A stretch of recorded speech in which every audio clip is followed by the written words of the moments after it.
It was our 15th wedding anniversary, and I had planned for weeks. A little over-the-top romantic gesture, sure, but Nora always loved that sort of thing, or at least she used to. So there I was, sitting at our dinner table, a candlelit setup complete with the wine we saved for special occasions and a little gift I'd wrapped myself.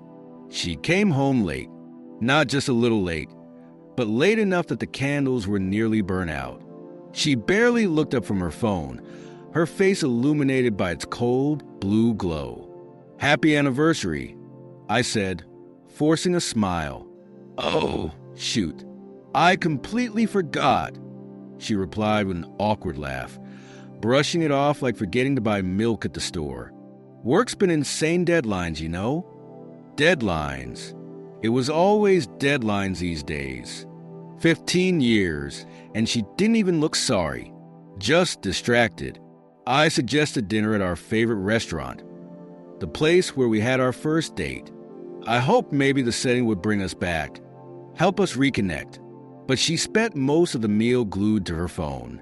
Every time it buzzed, she'd excuse herself to handle something urgent. She barely touched her food, let alone acknowledge me. I thought maybe I was overreacting.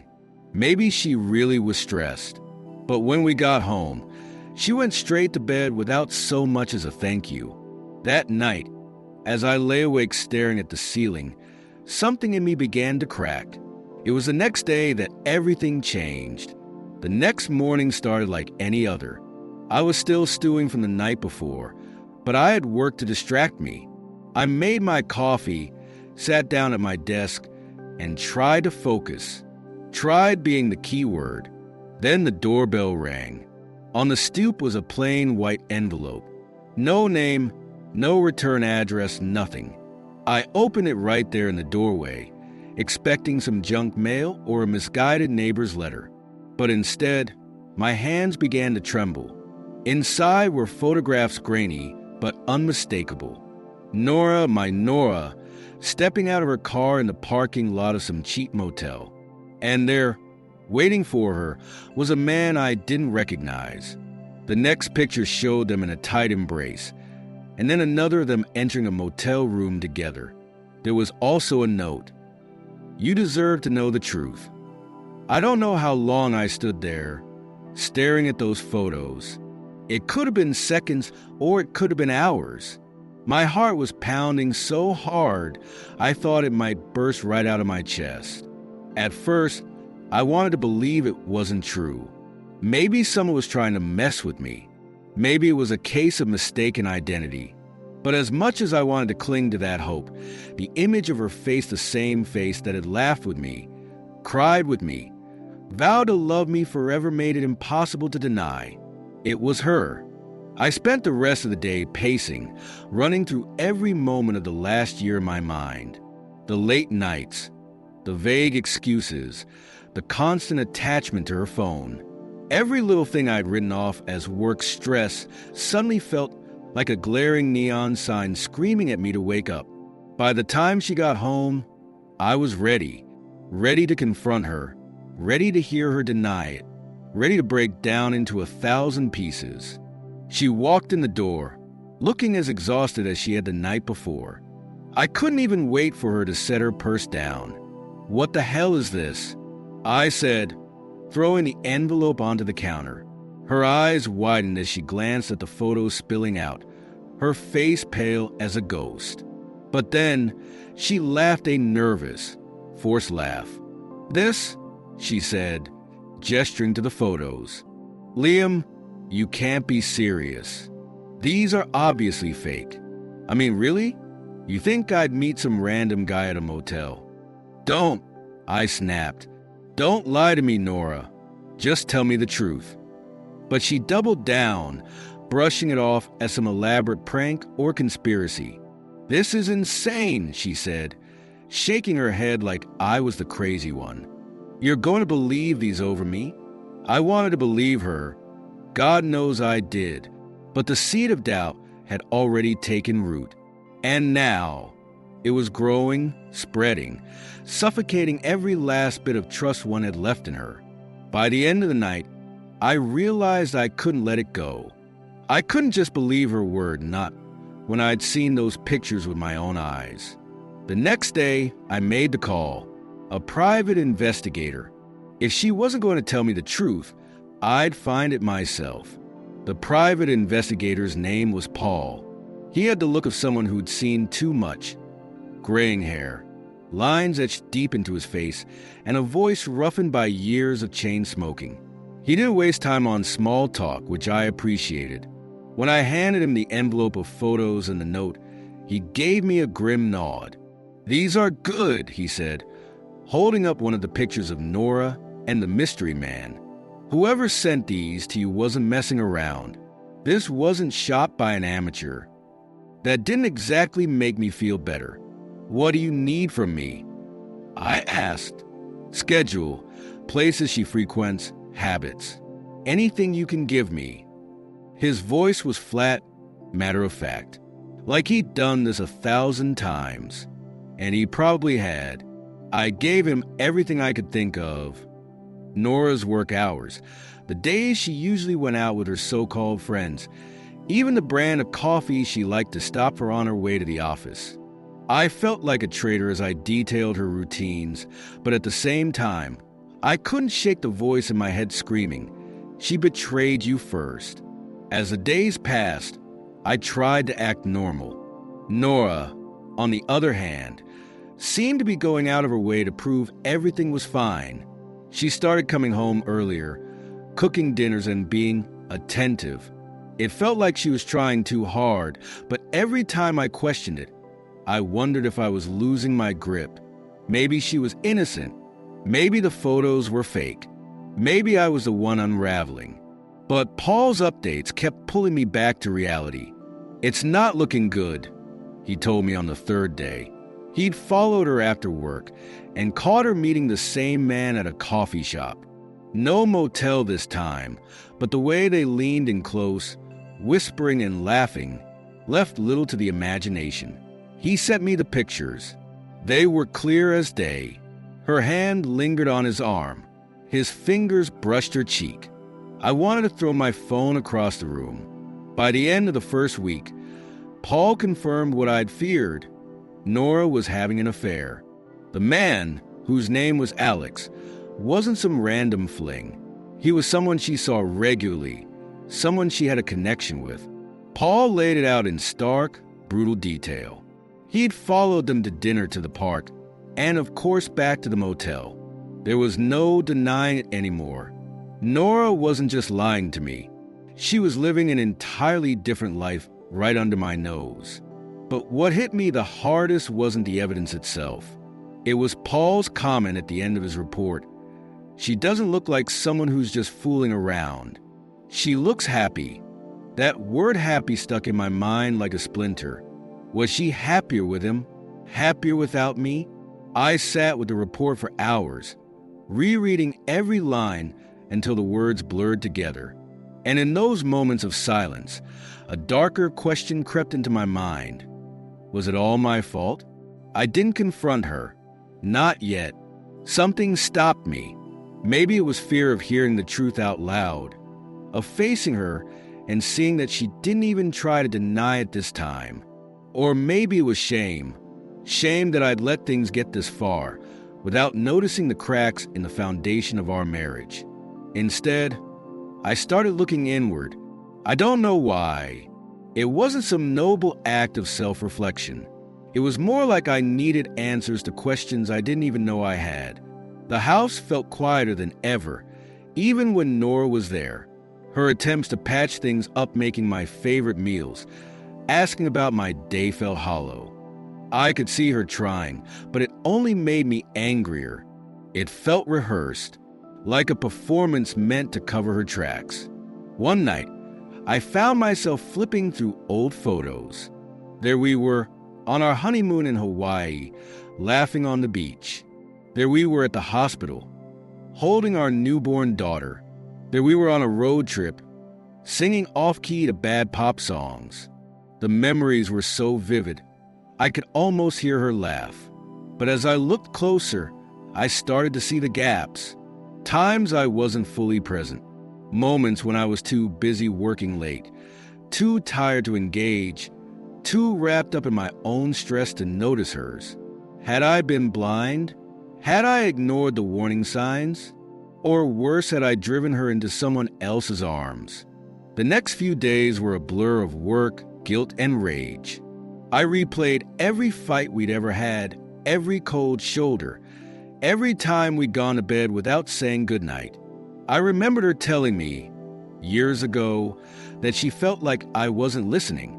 I'd brushed it off, thought it was just a phase, but maybe it wasn't. Maybe I'd been complicit in the slow erosion of our love. Maybe she wasn't the only one living a lie. By the time Paul called with another update, I was spiraling. They've been meeting a lot more frequently, he said. It's not just once a week anymore. It's almost every other day. She's getting bolder. I didn't know what to say. My chest felt like it was caving in.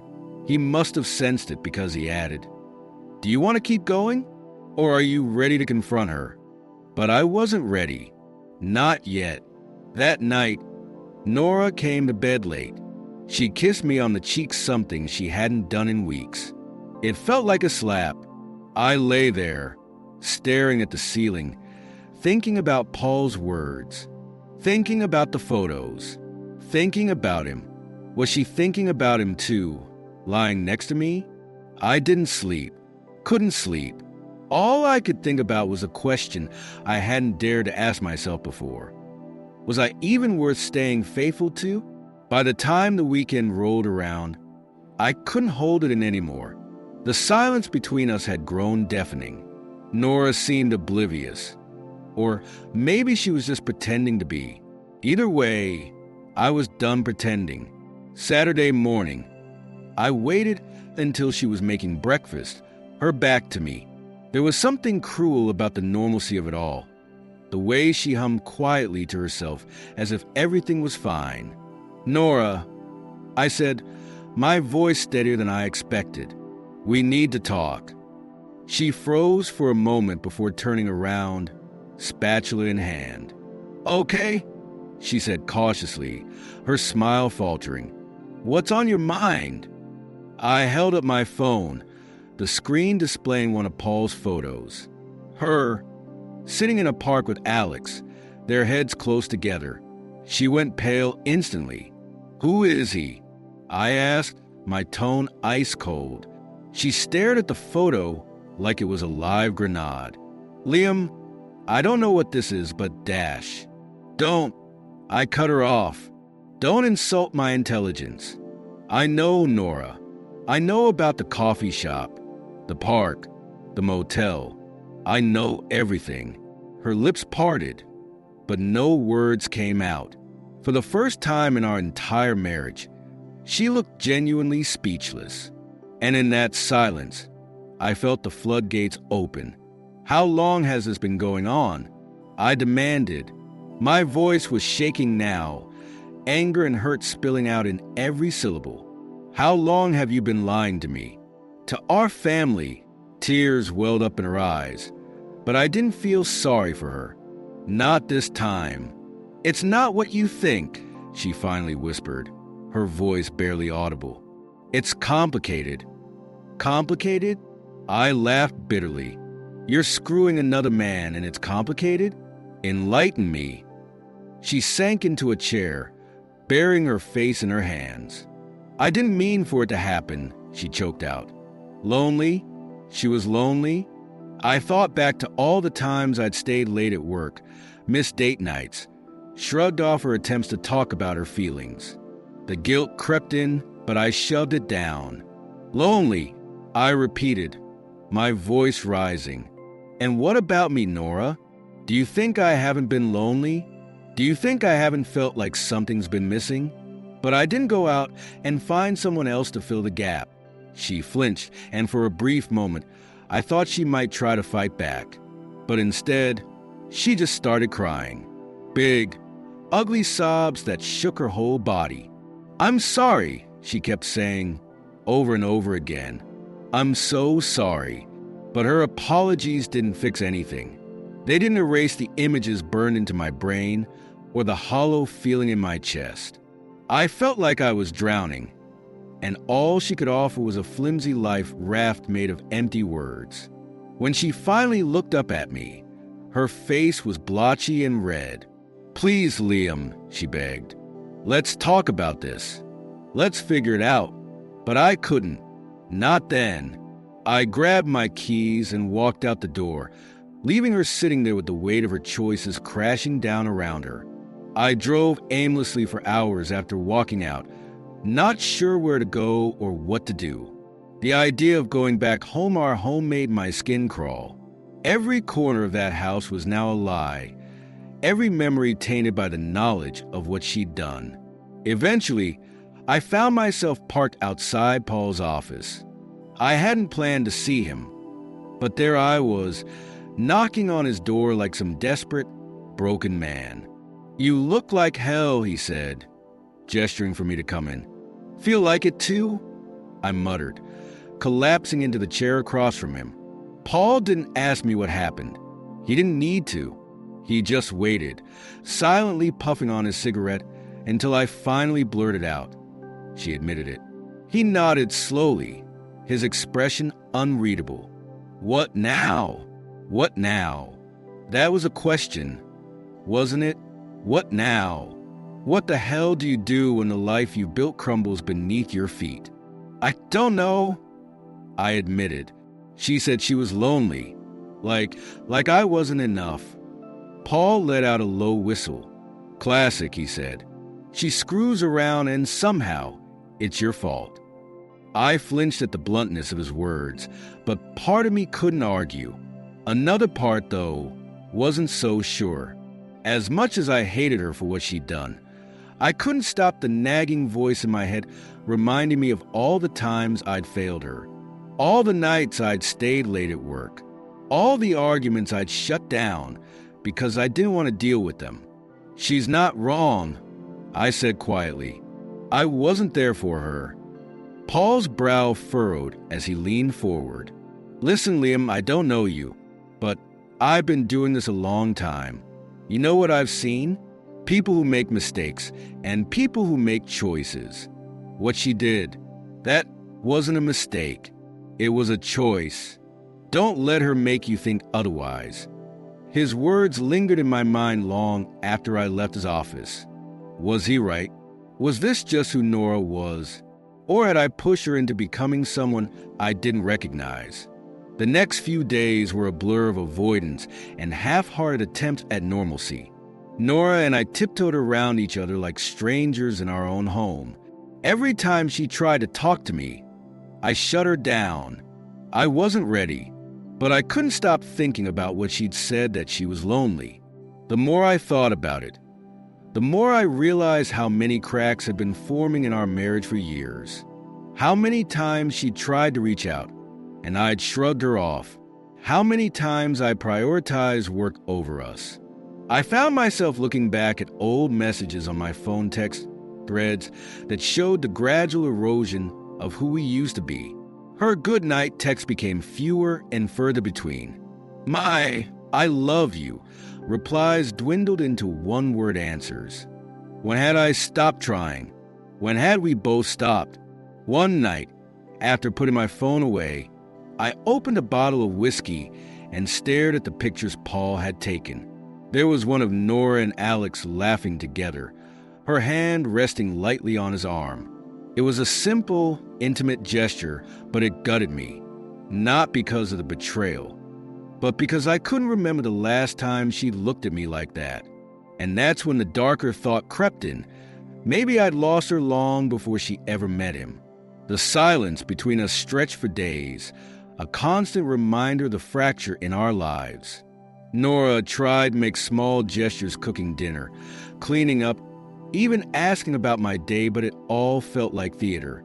I couldn't see her without imagining her with him. The thought consumed me, gnawing at the edges of my sanity. By midweek, I was at my breaking point. I couldn't stay in the house, but I couldn't leave it either. It was a prison, and I was my own jailer. I texted Paul, asking him if he dug up anything else, but he didn't respond. For once, I was grateful. I didn't want to see another picture or read another report. I didn't need more proof. What I needed was clarity. I didn't expect to find it sitting alone at a bar, but that's where I ended up, nursing a whiskey and staring at the ice as it melted. The bartender, a woman about my age with tired eyes and a warm smile, asked if I was okay. The question caught me off guard. Not really, I admitted. It was the first honest thing I'd said in days. Want to talk about it? She asked, leaning on the counter like she had all the time in the world. And so I did. I told her about Nora, about the photos, about the man I'd become, the man who worked too much, ignored the warning signs, and let his marriage crumble. I didn't even know this woman's name, but it was easier to unload everything onto her than to face it at home. When I was done, she gave me a sad smile. Sounds like you've been carrying this for a while, she said. But here's the thing, you can't blame yourself for her choices. You can only own your part in the mess. Her words hung in the air like cigarette smoke, heavy but fleeting. I knew she was right, but hearing it didn't make it any easier to swallow. What was my part in the mess? Where did my failures end and Nora's betrayal begin? When I got home that night, Nora was waiting for me in the living room. She looked tired, like she hadn't slept in days. Maybe she hadn't. I sure hadn't. We need to talk, she said, her voice trembling. About what? I asked, already weary. You've said everything, Nora. You were lonely. You made a mistake. I've heard it all. No, she said, shaking her head. You haven't. Not really. I didn't want to hear it, but something in her tone made me sit down. Maybe it was the guilt. Maybe it was the faint glimmer of the woman I'd once loved shining through the cracks in her facade. I screwed up, she began. I know I did, and I'm not going to sit here and make excuses. But I need you to understand. I didn't set out to hurt you. I didn't wake up one day and decide to blow up our lives. Then why did you? I asked, my voice breaking despite myself. She looked down at her hands, twisting her wedding ring nervously. Because I felt invisible, she said finally. Because every time I tried to tell you I was unhappy, you brushed me off. And Alex, he listened. Her words felt like a punch to the gut. But behind the anger and the betrayal, there was something else. Something I hadn't expected, shame. Because deep down, I knew she wasn't lying. I don't want to lose you, she said, her voice barely above a whisper. But if you want me to leave, I will. I'll pack my things tomorrow. For the first time in weeks, I didn't know what to say. I just sat there, staring at her, wondering how we'd gotten here, wondering if there was any way to salvage what was left. The night stretched on in silence after Nora's confession. She stayed in the living room, sitting on the edge of the couch like she was waiting for a verdict. I went to bed, though sleep wasn't on the agenda. My mind wouldn't stop racing. Could I forgive her? Could we ever move past this? Or had her betrayal carved an unbridgeable chasm between us? The next morning, I sat at the kitchen table with my coffee, staring at the grain of the wood like it held the answers. Nora walked in, her face pale and drawn. She hesitated at the doorway, as if crossing the threshold meant crossing a line she couldn't uncross. I meant what I said, she murmured. If you want me to leave, I'll go. Her words hung in the air, heavy and suffocating. I took a deep breath, feeling the weight of the decision pressing down on me. Before you pack your things, I said, my voice steadier than I felt, I need to know the truth, the whole truth. No excuses, no half answers, just the truth. She nodded, pulling out the chair across from me. For the next hour, she told me everything. How it started with innocent conversations at a work event. How those conversations turned into coffee dates, then dinners, and finally, the motel. She didn't shy away from the ugly details.